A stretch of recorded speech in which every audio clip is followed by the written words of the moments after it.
Hello बच्चों, कैसे हैं आप सभी। होप करती हूँ कि सभी बहुत अच्छे होंगे और आप लोग की पढ़ाई काफ़ी अच्छे से चल रही होगी। मैं आप लोग के लिए लेकर आई हूँ बहुत ज़्यादा इंपॉर्टेंट टॉपिक। हिंदी का एग्जाम आपका सबसे पहले होने वाला है और आपको उसमें निबंध तो जरूर आएगा और 5 नंबर का निबंध आएगा और 5 नंबर आपके कहीं नहीं जाने चाहिए। ये तो एक बहुत इंपॉर्टेंट है टॉपिक, मतलब एक ये बेरोजगारी कारण और निवारण एक बहुत इंपॉर्टेंट टॉपिक है जिसपे निबंध लिखने के लिए मोस्टली आता है। बट मैं इस वीडियो में आपको ये बताऊंगी कि निबंध लिखे कैसे। ठीक है, इसी टॉपिक को आपको बताऊंगी इसी टॉपिक में कि कैसे आप लिख सकते हो। किसी और अगर टॉपिक पे भी आता है तो भी आप कैसे लिखोगे कि आपको फुल मार्क्स मिलेंगे। तो टॉपिक मैंने ये वाला लिया है, बेरोजगारी या बेरोजगारी की समस्या आप कह सकते हो। कारण और निवारण, मतलब कुछ भी बेरोजगारी से रिलेटेड कोई भी टॉपिक अगर आ जाए तो आप कैसे लिखोगे।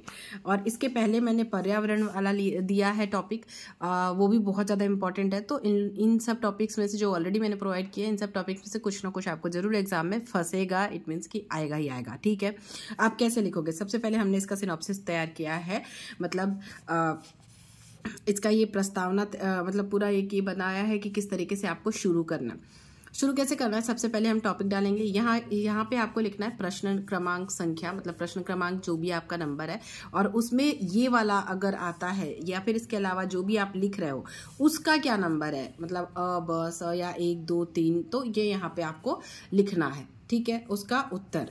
तो ये आप इस तरीके से लिख दिया। आपने हेडिंग डाला बेरोजगारी कारण और निवारण, यही टॉपिक अगर आया है तो उसके बाद आप शुरू करेंगे प्रस्तावना के साथ। ठीक है, कोई भी टॉपिक हो तो, लेकिन शुरू हमको क्या करना है, प्रस्तावना के साथ। पहला हमारा पॉइंट हो गया प्रस्तावना।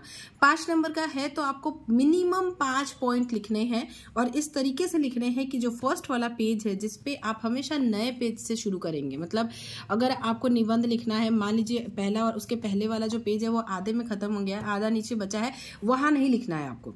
नेक्स्ट पेज से, नए पेज से शुरू करना है। तो एग्जामिनर को उसको दिखता है कि हाँ, एक पेज में पूरा बढ़िया से सिनॉप्सिस तैयार है, मतलब आपका पूरा लिखा हुआ है पॉइंट वाइज पॉइंट कि आपने क्या क्या लिखा है अंदर। तो निबंध कोई भी एग्जामिनर बहुत ज्यादा मतलब अच्छे से पढ़ता नहीं है, मैं आपको बताऊं। तो निबंध में आपको बस सबसे फर्स्ट वाला जो पेज है ना, वो बहुत सुंदर और बहुत अच्छे से लिखना है। तो हमें सबसे पहले लिखना है प्रस्तावना। बेरोजगारी के बारे में हम लिख रहे हैं तो बेरोजगारी का अर्थ।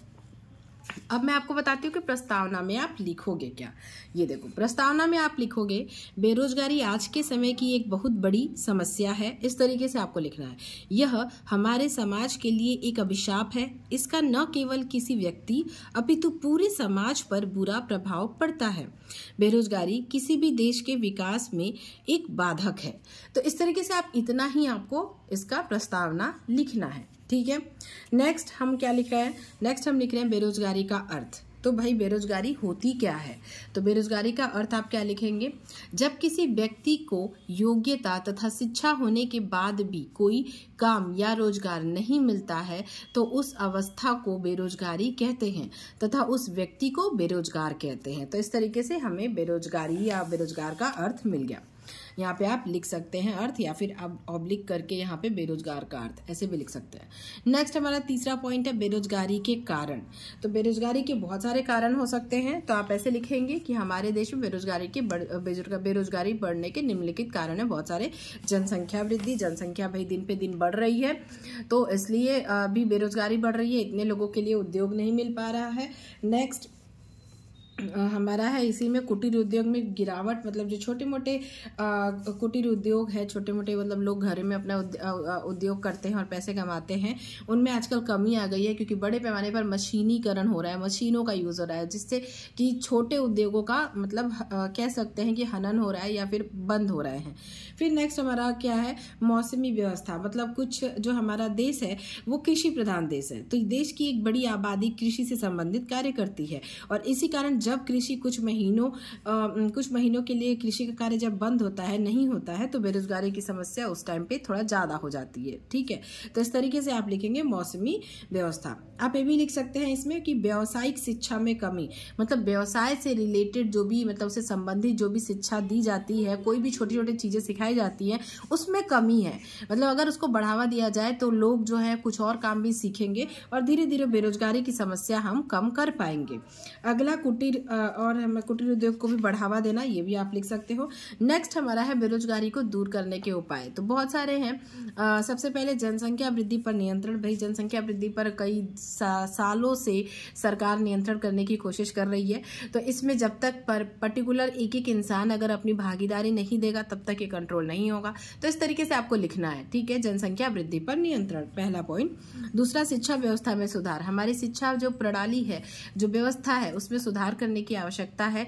मतलब व्यवसाय से रिलेटेड भी चीजें अलग से सिखानी चाहिए, ताकि कोई भी अगर आगे पढ़ाई न कर पाए तो अपना व्यवसाय स्वयं का शुरू करे, और मतलब ऐसा ना हो कि बेरोजगार बैठा रहे। नेक्स्ट हमारा क्या है, राष्ट्र निर्माण संबंधी कार्यों को बढ़ावा देना।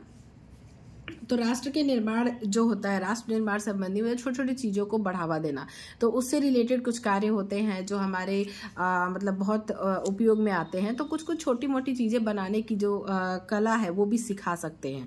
तो उससे क्या होगा, मतलब जब लोगों को काम मिलेगा और बेरोजगारी की समस्या कम होगी।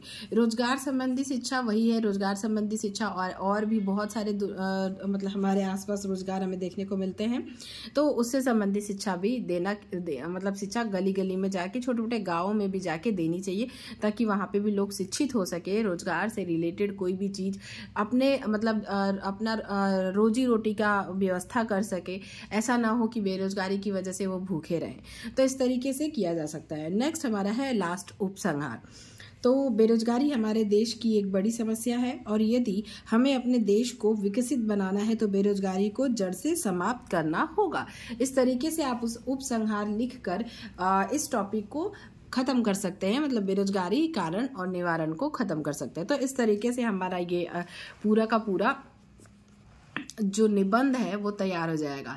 इसी तरीके से आपको दूसरा कोई भी टॉपिक दूसरा जब देता है, अगर आता है, तो किसी भी टॉपिक पे आप इसी तरीके से फर्स्ट जो आपका पेज होगा उसमें आपको इस तरीके से सिनॉप्सिस तैयार कर लेना है, पॉइंट वाइज पॉइंट की। मतलब भाई आपको अंदर, मतलब निबंध के अंदर आपने कौन कौन से पॉइंट इंक्लूड किए हैं, किस किस चीज़ के बारे में आपने बात की है, वो सारी चीज़ें आपको फर्स्ट पेज में लिखनी है।